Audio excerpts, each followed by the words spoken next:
Hey everybody, welcome back to another lesson with 101 Guitar Lessons. My name is Lauren. Thank you so much for joining me again on this lesson. Today we're going to be talking about bending notes. Bending notes are really important and getting it down and getting it right, because that will separate a very amateur sounding guitar player from someone who's a little bit more pro and seasoned and knows what they're doing. Before we jump in, please take a minute to like, share, and subscribe this video and this channel.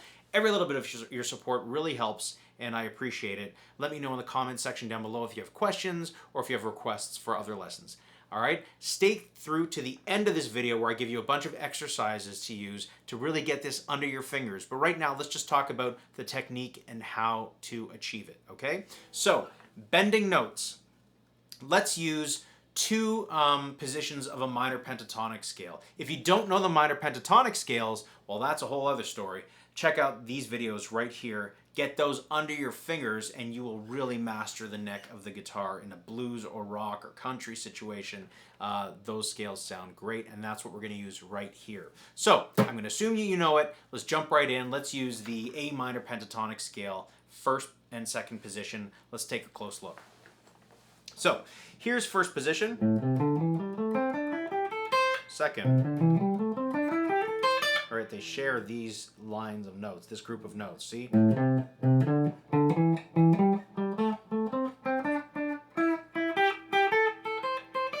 right, so it's just the same notes in two different areas, as you know. Now, if I wanted to practice bending, I'm not just gonna bend from a note to nowhere.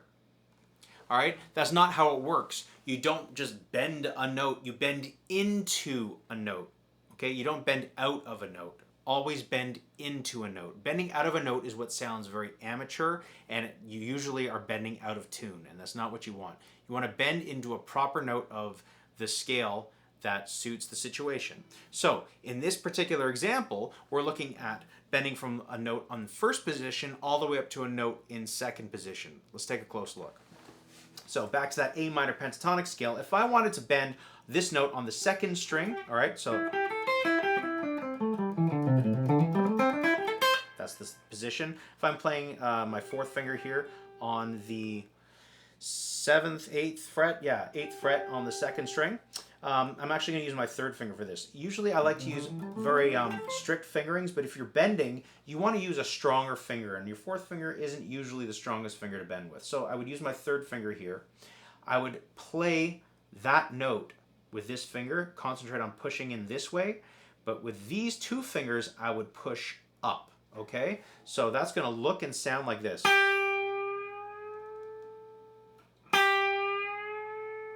I'm pushing, concentrating most of my power, pushing down with my third finger and up with my second and first finger on that same string. Okay, it doesn't matter what I play behind that note. See, that note is the highest note in between the bridge and my finger, so that's what's getting played. I can do whatever I want back here. So these fingers will jump on and help out. Okay, and that's the idea, to bend up into this note. Same note. So when you're practicing it, you want to make sure you've got a target tone in mind, or in this case, I'm playing this note into this note.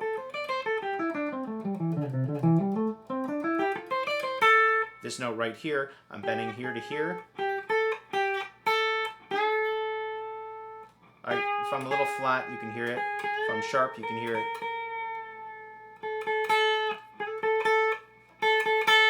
So you start to get a feel for how much you have to bend. Now that's a whole step bend. There are times where I might want a half step bend. Let's say I want to bend this note into this note.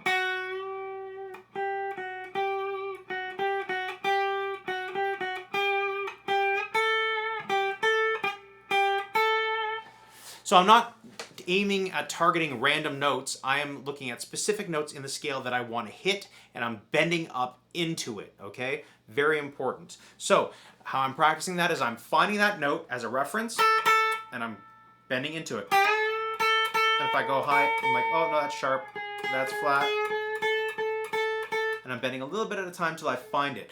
Again, like I said, you're gonna feel comfortable eventually to just hit that note, okay? And then if you wanted to, you could put vibrato at the end of the bend. All right, but that's something that's a little bit more advanced, and I wouldn't worry about that too much right now. Just worry about bending into the note. Now, David Gilmour, you'll hear doing step and a half bend, so not just bending to this note necessarily, but he might bend to. All right, that's two-step bends, that, or that type of thing. So, and I'm doing that with slides right now, but he's doing it with a bend. That type of thing. Now I've got very heavy gauge string, well, not very heavy, but relatively heavy gauge strings on my guitars. I play 11 to 52, I believe. Most people, if they're playing electric guitar, will play 9s and 10s, and it'll be a little bit easier for them. So in another brick in the wall, that's a great example of, in the solo, David Gilmour doing that bend, that. All right, now my guitar's choking out. I have to adjust it. The humidity is changing. It's that time of year, but that's the idea. I'll do it in a different key right now so you can hear it a little bit better. I'll do it in C. All right, and that's a multi-step bend where you're going. All right, and that takes a lot of control. Right now, just focus on, I think, bending to one note at a time. Now you can do bends with your lower note, or your lower finger of the scale into the higher one. So if I was doing like up an A blues, that's the A minor pentatonic, and I wanted to bend this note into. Again, I'm getting that target tone in my head, and if I'm flat, I'm not quite there. If I'm sharp, I know I'm sharp, but that's why it's important to hit that target tone.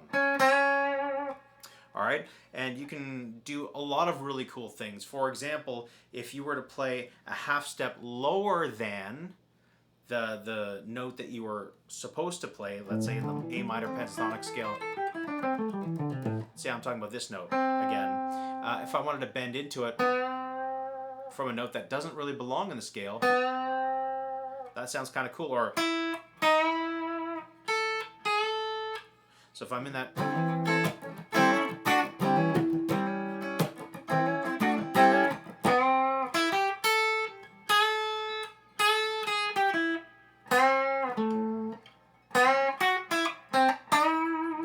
you can use bends in a really imaginative, articulate kind of way, and it'll sound kind of Jeff Beck-like when you're playing there, using kind of chromatic approach notes into notes that are proper. Those are more semitone bends into it. Yeah, so that's pretty much it regarding that. In terms of practicing, I would like you to really pick a target tone and bend up into it. Let's take a close look at that one more time. So if I was here in the A minor pentatonic scale, and I wanted to bend this note, I can play that in unison because that's the same note, and I can tell when I'm flat or sharp or right in, right? And that's what you want to practice. And that's another way of, the Santana kind of unison bends.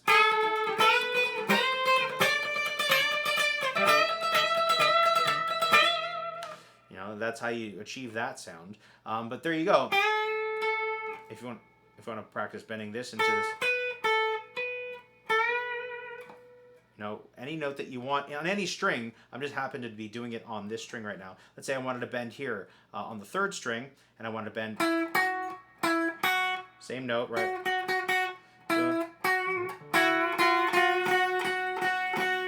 So I'll get used to that. Now get used to going right into the note. Don't take your time with it, okay? When you're first getting started, that's okay, but get used to. And then you can articulate if you want to slow bend up. You're starting on the natural note and then bending into the note that you want. Or bending straight into it. Or pre-bending. That was a little sharp. There we go. So pre-bending into the note and releasing. That's a very cool technique to use when you're pre-bending the note silently into where you think it should be. And again, that's where you get comfortable with it, but it should be around here. And then releasing into the original note.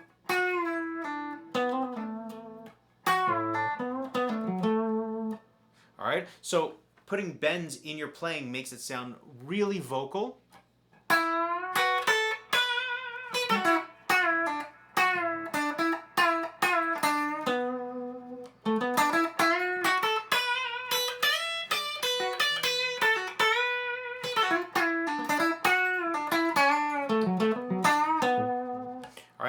I did one of those chromatic step bends into it. It sounds very cool, and if you master that, it's great. Now, you'll also notice if I go to the lower 3 strings, 6, 5, and 4, I tend to pull rather than push up on the note.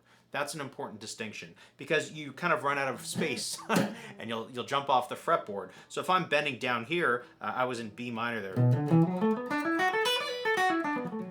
I'll tend to...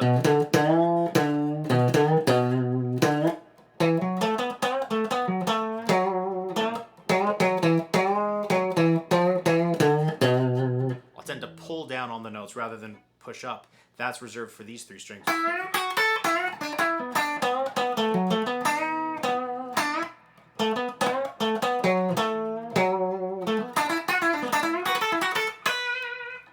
And that's just me goofing around. So that's putting it into practice. I hope those exercises will help you get in tune, all right? Always play into a note. Get in tune, not sharp or flat. You'll get the feel under your fingers, and that's pretty much it for bending right there, okay? If you have any questions, leave them in the comments section down below. My name is Lauren. Thank you again for joining us on 101 Guitar Lessons. Remember to like, share, and subscribe to this video and this channel. We put out videos like this all the time. I hope they help. And yeah, that's it. Check out the links down below in the description, and I'll see you guys on the next video. Happy bending.